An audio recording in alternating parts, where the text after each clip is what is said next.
Tonight, state lawmakers want to require local law enforcement to notify federal authorities if they arrest someone they believe is in the United States unlawfully. The bill comes as the Trump administration begins a massive crackdown on illegal immigration. News 8's government reporter Garrett Bergquist explains which circumstances would lead to an arrest under that bill. The bill's author says it doesn't significantly change what police do because anyone affected by the bill would already be heading to jail. When you're arresting a person for a felony or misdemeanor, the officer, in order to charge that, they're going to need some identifying information, whether that be a license, a social security number, even a name. They can start to look you up. Anybody that is arrested is going to need that information. So that is the determination, and that is when the determination is made, only after the arrest for the misdemeanor or the felony. Under the bill, if an officer has probable cause to believe the person is in the country unlawfully, they have to notify the county sheriff during the jail intake process. The sheriff then must notify federal authorities.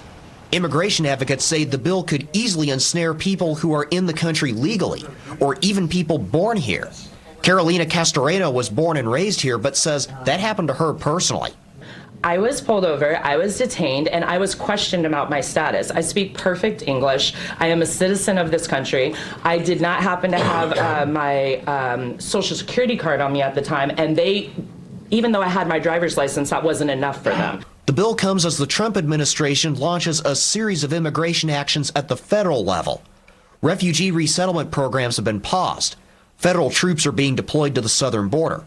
A House committee approved the bill on a bipartisan, though not unanimous, vote. It does not affect those just walking down the street. It's only those that are arrested for a felony or misdemeanor.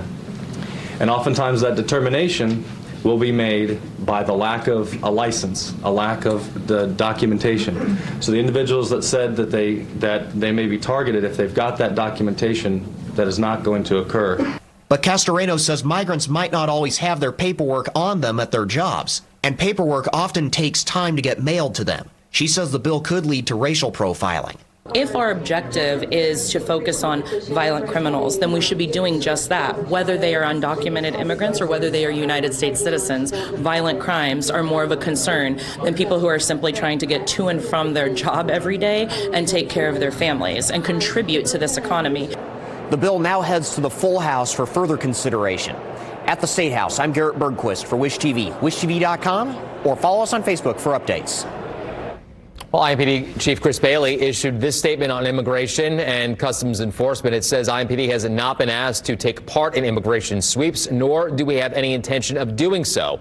This is not our role. IMPD officers do not inquire about in Indianapolis's immigration status during routing investigations.